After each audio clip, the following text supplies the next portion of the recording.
I can tell you that there's multiple mentors. One specifically was, well, again, we called him an old timer. His name was Dick Drinsky. He was Polish and he was tough as nails, but he saw something in me and he took me under his wing.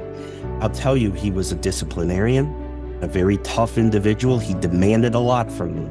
And when I screwed up, whether it be my professional career or my personal life, he had these fingers that were like steel rods, and he would poke you, and he'd poke me in my chest, and he'd leave bruises. He had such strong hands.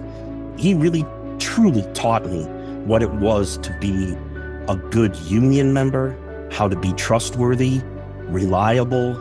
He just taught me so much about the industry, and the lessons from him I'll never forget, and I still use them to this day.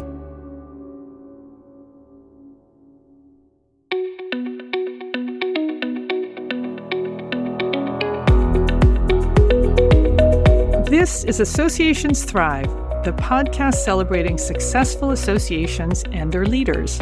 I'm your host, Joanna Pineda, CEO and Chief Troublemaker at Matrix Group International. Listen in as top association executives tell all, revealing the creative and innovative ways they're increasing membership, generating revenue, nurturing engagement, and reimagining their organizations. By the way, if you've launched a new initiative, created new member services, or updated your governance structure and are seeing great results, I want to hear your story, and so do my listeners. I'd love to have you as a guest. Go to podcast.matrixgroup.net and apply to be on Associations Thrive. Now let's dive into this week's show. Today, I'm speaking with Michael Coleman, General President of the International Association of Sheet Metal, Air, Rail, and Transportation Workers, or SMART. Mike, welcome to the show. Well, thank you, Joanna. It's a pleasure to be here. Mike, tell us about SMART. SMART is a organization. We represent sheet metal workers. We represent rail workers, transit workers. So we represent the United States and all of Canada. And we are sitting at over 230,000 members that we represent, and we're growing every day. And Mike, you're an International Association of Union Workers. Correct. What does that mean for my listeners who don't understand that? Well, what we are is we're an organization of workers that advocate for each other and truly fight for fair wages, fair benefits, and look out for each other, which is unique in the construction industry. Yeah, 100%. Mike, I work with SMACNA, the Sheet Metal Contractors Association, and I think it's been really interesting to see how the two organizations are separate organizations representing labor and management, but you work together, like you said, to really advocate for the workers, to do a great job, focus on quality. And it's such a wonderful partnership, at least from our perspective, from the outside. It's a unique relationship. I can tell you that I don't think other unions enjoy the relationship with their counterparts, whether they be governments or other crafts. They don't enjoy that relationship like we do. We've worked really hard to build the partnership and to focus on things that are mutual gains for both sides. Yeah, well, we're going to get into all the things that you're doing for your members and how you're growing. But before we do that, Mike, I want to dive into your journey because you've got a really interesting journey of how you came up the ranks and ultimately became general president of this big, successful union. So tell us how you got started. Okay, so I actually tripped into becoming a sheet metal worker. I was floundering as a young man, odd jobs, and somebody came up to me and said, "Hey, did you ever think about taking the sheet metal workers test?" And I said, "No, I don't even know what a sheet metal worker is." And they said, "Well, I have a cousin that's a sheet metal worker and he loves it. And I guess they give a test once a year and you should look into taking that test." So I did. I took the test, which was mostly an aptitude test. It really wasn't sheet metal specific. And that's a good thing because I really didn't know sheet metal at the time. And I passed the test and I was lucky enough to be selected to enter the apprenticeship. So I went through the 5-year apprenticeship. But I can tell you from the very first day, as a very first day apprentice, when I hit the job site and started working, I couldn't believe it. I loved it. I loved every second of my very first day. I loved everything about it. It's hands-on, the camaraderie between people. I was welcomed with open arms. It was really a great experience. And my passion led me to do well in my apprenticeship. And then shortly after my apprenticeship, I became a supervisor. I was a foreman, a general foreman, a superintendent.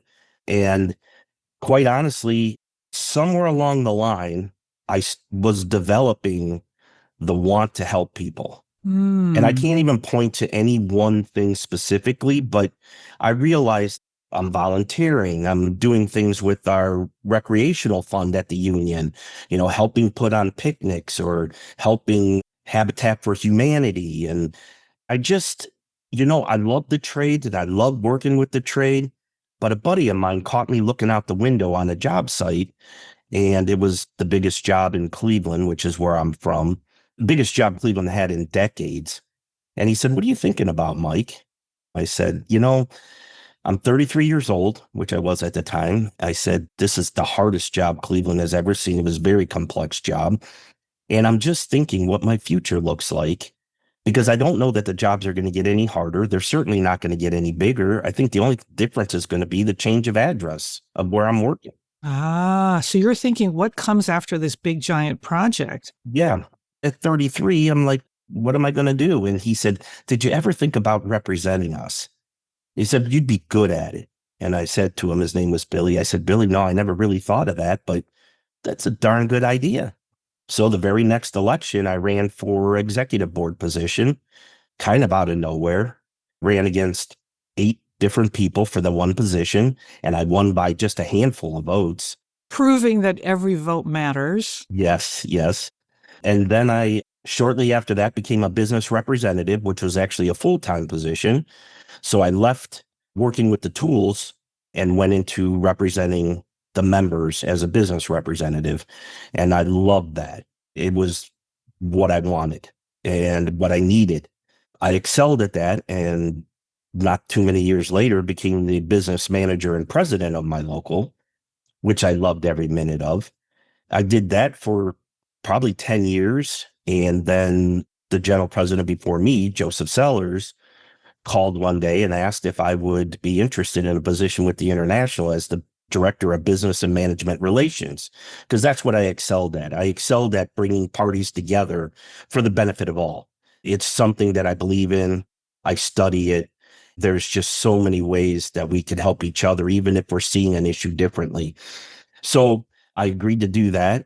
And I actually only held that job for 6 weeks. And he walked into my office and said, "Would you be interested in being my assistant?" Now, being an assistant is not being an admin at SMART. No. It's taking on a huge portfolio of responsibilities. I learned that a long time ago. Yes. So I became the assistant to the general president, which again opened up other doors. And, when the general president couldn't be at a certain place, I would be there for him. Or when the general president needed to be prepped for a meeting, I did the prep for him. We would tweak speeches that were written together. And then, boy, kind of a funny story. We're renovating our offices here in DC, and he put me in charge of that. And we were just walking down the street, going to furniture places to pick out furniture for the new renovations. And we're walking back, and we're kind of walking back at a quick pace because he had to get to a meeting at 6 o'clock. So it's getting close to 6 o'clock. And we're probably 2 blocks from our office. And he looks at me and he says, "You keep asking me about what I want, what kind of furniture I want in this office space." And I said, "Yeah." And he says, "Well, I really think you should think about what kind of furniture you want." Now, I think he means because I'm in charge of the renovation and putting in all the work in the renovation, he's being respectful and saying, "What do you want, Mike?" And I said, "Well, Joe, I appreciate that. And I certainly will give you my opinion, but ultimately it's your choice." And he said, "No, Mike, it's going to be your choice. I'm retiring." Wow. Oh my God. And we're at the front door of the building. And he says, "Now I got to go to my meeting. I know you got a lot of questions. I'll see you tomorrow." Oh, talk about a cliffhanger. You could have knocked me over with a feather because he was only 62. General presidents don't normally retire at 62, but he felt it was his time. Truthfully, that's how I became general president. And I'm guessing it's from hard work. And truly, I think what he saw was my passion for this organization. Mm. Because quite honestly, if I wouldn't have ran into that person that asked me to take that apprenticeship test, I don't know where I'd be in my life. And I owe everything I have to this organization. Boy, that's amazing that one offhand comment really changed the trajectory of your life. It is. Mike, I had Joe Sellers on this podcast a couple years ago, and he said it was time to go back to Philadelphia. He said his wife said, "We've been here long enough and it's time to go back." Yeah. And so he handed the reins over to you. So I actually have a zillion questions about the journey. So I want to rewind a little bit. Mike, what does it mean to be in an apprenticeship program, and one that's 5 years long? So it's a training program that gets you ready to become what we call a journey person. And there are 5-year programs. There are some 4-year programs. And it's basically training in classroom and on the job training combined. And it teaches you all the skills you need to be a sheet metal worker. You get paid while you're learning. One of the biggest things we sell to people is you come out with your certifications and you don't have any college debt. In fact, you probably have a bank account, but it's a great experience. I recommend an apprenticeship, no matter what craft, to anybody. Now, Mike, you said something that was really meaningful. You said that when you joined the union, they welcomed you with open arms. And I know during our prep, for example, you talked about how mentoring is baked into the culture at SMART. What does that mentoring look like? We always say you're either being mentored or you're mentoring somebody. So my father died when I was young. I really didn't have that guiding light that a lot of people enjoy. But when I became an apprentice, the veterans, we call them old timers, they were the ones that took me under their wing and truly grew me from a child to a man. And they were involved in teaching me the trade and teaching me how to carry myself, teaching me what it means to be punctual, teaching me what it means to trust and be reliable, both truly professionally and personally. We would hang out. We would have picnics together. You know, they would invite me over to their whatever kind of events they're having. And it's the culture that we have in our union, that we have each other's back. We don't always have good days, and we need people to pick us up when we're having a bad day. In my career, I've fallen a couple of times, and it was my fellow members that picked me up, dusted me off, and pointed me in the right direction. And sometimes even took the first couple steps with me. Yeah. Well, that is just lovely. I want to turn to SMART because SMART is killing it. Yes. So how is membership? Membership is great. We're growing every day. A lot of people don't know what we do as a craft, but it's probably the most diverse craft in the building trades. We represent, as I said, over 230,000 members, pushing 240. And we do all kinds of different disciplines. We're in the heating, ventilation, and air conditioning business. Those workers, there's so many different facets to that job. You know, we have people that work with the engineers to help design the systems and work at computers all day to take the engineer's dream and make it a reality, whether it be sizing a duct or figuring out airflow speeds and technical things for the HVAC system. We have members that do the testing and balancing once the system's in place, making sure that the system's working properly and that the correct CFMs, cubic feet per minute of air, is coming out the terminals, which most people call registers. And we work to make sure that it's an efficient system. And then we have workers that work on the indoor air quality once the system is installed, making sure that the air quality is correct and is healthy. Then we have architectural work that people probably don't realize sheet metal workers do, which is metal siding, metal roofing.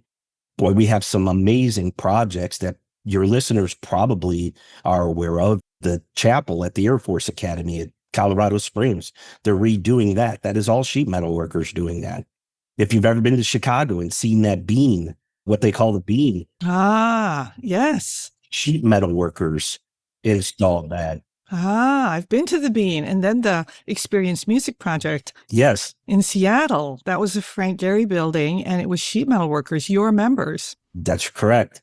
Times Square, all the lights and LED boards and everything, those are all made and installed by sheet metal workers.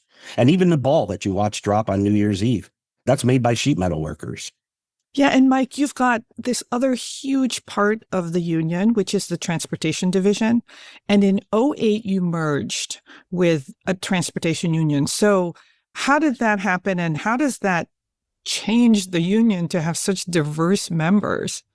We were merged in '08 with the United Transportation Workers. It was difficult at first because we had people that worked on the rail, but they were more on the mechanical side of the rail. So they would work on the cars and what have you. But now we represent conductors and engineers on freight rail, on passenger rail, Amtrak. We represent the Amtrak workers. We represent yard masters, which is, if you know anything about the rail, it's basically the air traffic controller of the rail system.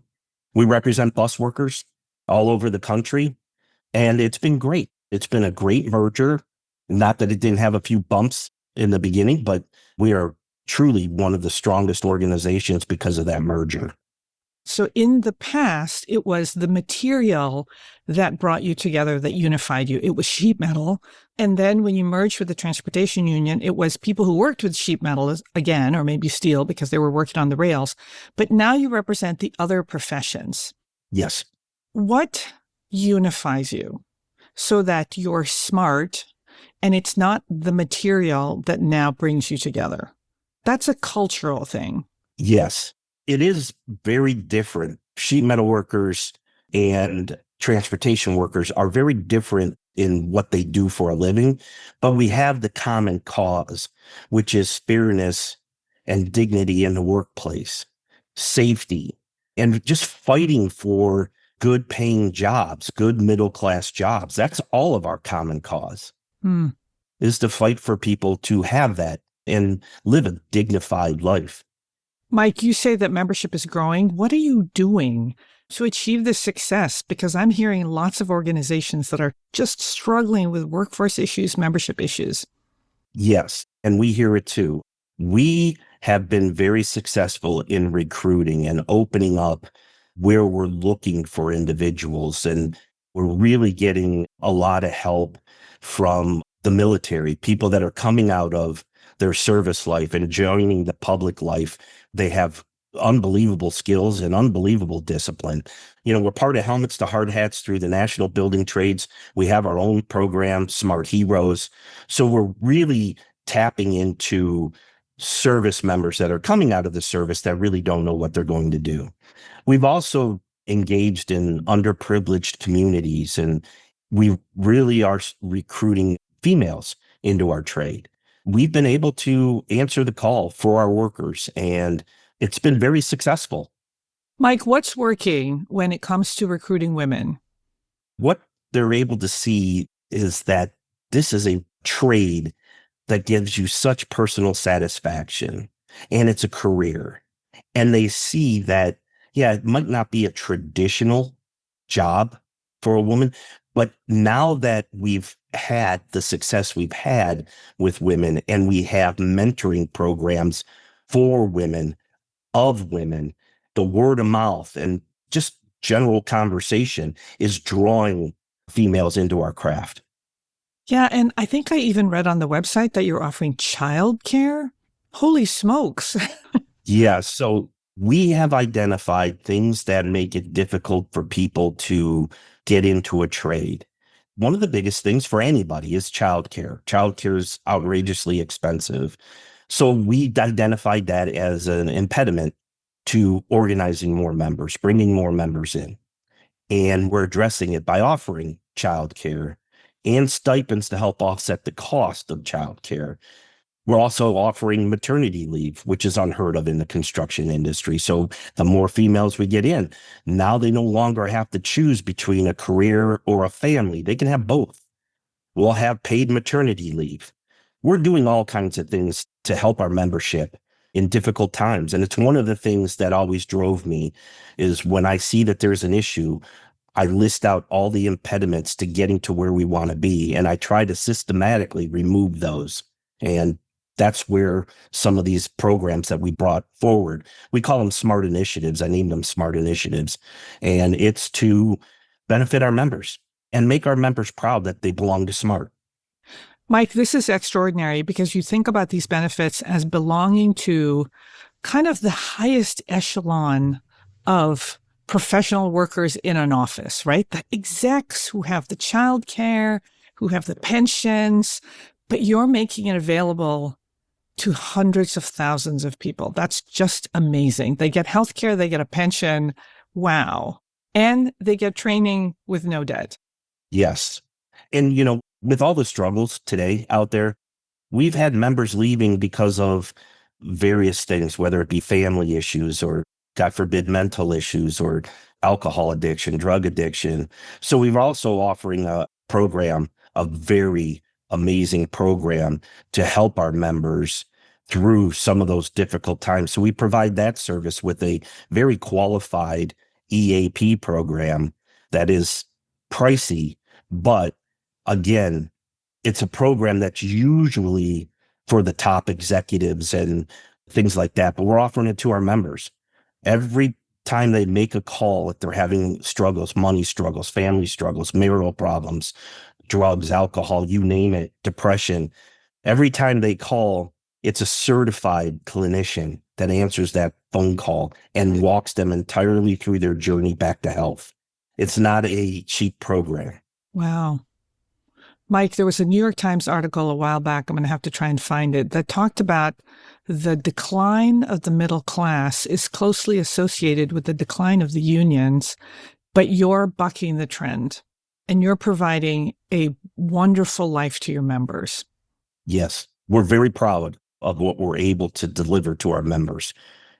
Mike, you're a big advocacy organization. What types of issues are you advocating on today? Well, I'll tell you, I was just addressing Congress the other day and talking about the need for indoor air quality in schools and hospitals and office buildings because they're so poor. We're advocating for what we call fire life safety systems, which are systems in buildings that work when there's a fire or there's smoke detected and basically will change how the system is working to allow people to evacuate the building. And what we're finding is most buildings are very poorly managed when it comes to fire life safety systems. We're huge advocates for that. And I'm surprised that that part hasn't taken on a bigger life yet, because anytime that you read an incident report from a fire, the fire inspector's report, if it's in a building, almost always they point to the lack of how the dampers worked, or more importantly, didn't work when fire was detected or smoke was detected. So we're working with the firefighters actually to promote that program because it will save lives. Well, I see on the website that you're on Capitol Hill a lot. So what's the strategy for engaging with Congress and with the administration in what I think everyone would agree is a really tough political environment? You're trying to get stuff done for your members and for the American public. Like, what's the strategy? What's working? So what we find is it's really an education process. The things that we're advocating for are not just union issues. They're public issues. Again, if people understood how dangerous some of these schools are that our children are in, when it comes to air quality, when it comes to fire life safety systems, they would understand how important it is. It's not a union issue. It's a public issue. It's a safety issue. So that's how we're making our breakthroughs, is educating. And that's working with Congress and it's working with the Senate, not so much with this administration, but we are finding great results when we can finally sit down and educate them We're getting grants from Congress to help us with our child care program because they understand it's an issue. And we're saying, look, we could be part of the solution if you just help us. Boy, that's brilliant, because instead of making this about your members, it's about broader issues that you're framing, that you're helping to really address. Mm-hmm. Just absolutely brilliant framing. Well, thank you. Mike, when this episode drops, it's National Apprentice Week in the United States. So if I've got listeners who maybe are young enough to be an apprentice or maybe have children, why should they look into a smart apprentice program? And how do they even do that? How they do that is just get on our website. Every area in this country, we have websites for our locals, and they could just do a quick Google search and find a local near them. And we'll put a link in the show notes to your website. Okay, thank you. The reason I think that they should get into apprenticeship in general is that you're truly learning a craft and you're learning a discipline that nobody can take from you. You'll always have that to be able to fall back on wherever the road takes you. But there are so many different opportunities once you get into the apprenticeship and you get through your apprenticeship. There's so many different, like I said, disciplines. Or a lot of our company owners were sheet metal workers at one time and went into business. We have supervisory positions. We have representative positions. It's just a very fulfilling career with benefits, medical benefits, good retirement benefits. And it's a community. It's more than just an organization. It's a community of people. We call each other brothers and sisters at union meetings. So when I'm addressed, they'll address me, Brother Coleman. They would address you as Sister Joanna or whatever you would be called. And it's not just a term. We believe it. We're brothers and sisters. We're family. Mike, I hear love and passion and fulfillment. And you've already told us the story of that person who said, hey, what are you thinking about? Why don't you take the test? Is there a mentor who made a big difference in your life, who maybe guided you, that you want to tell his or her story? I can tell you that there's multiple mentors. One specifically was, well, again, we called him an old timer. His name was Dick Drinsky. He was Polish and he was tough as nails, but he saw something in me and he took me under his wing. I'll tell you, he was a disciplinarian, a very tough individual. He demanded a lot from me. And when I screwed up, whether it be my professional career or my personal life, he had these fingers that were like steel rods, and he would poke you, and he'd poke me in my chest, and he'd leave bruises. He had such strong hands. He really, truly taught me what it was to be a good union member, how to be trustworthy, reliable. He just taught me so much about the industry, and the lessons from him I'll never forget, and I still use them to this day. He was a wonderful person, and I can only hope that there's people out there that feel the same about me, that I mentored them in their career. So is he still around? He is not, unfortunately. So you couldn't tell him you became GP? No, it's something I think about. Two people I wish I could tell that I became GP, and it was my father and it's Dick Drinsky. Mike, what a great journey. What an inspiring story. Thank you for all that you're doing. We'll have to have you back. I would love to be back, and thank you, Joanna.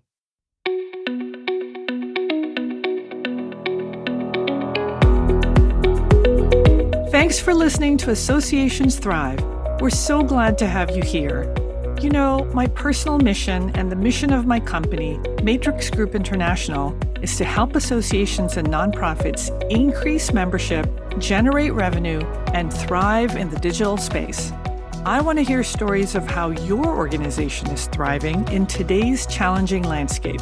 Please apply to be on my show by going to podcast.matrixgroup.net. By the way, do you need help with a digital initiative? Maybe it's a website redesign, a new membership database, or a hybrid meeting that you're planning. I'd love to connect with you. Please visit the Matrix Group website at matrixgroup.net. Thanks again for listening to this week's episode of Associations Thrive. Don't forget to subscribe to the show, leave a 5-star rating, post a comment and share it with your colleagues and friends.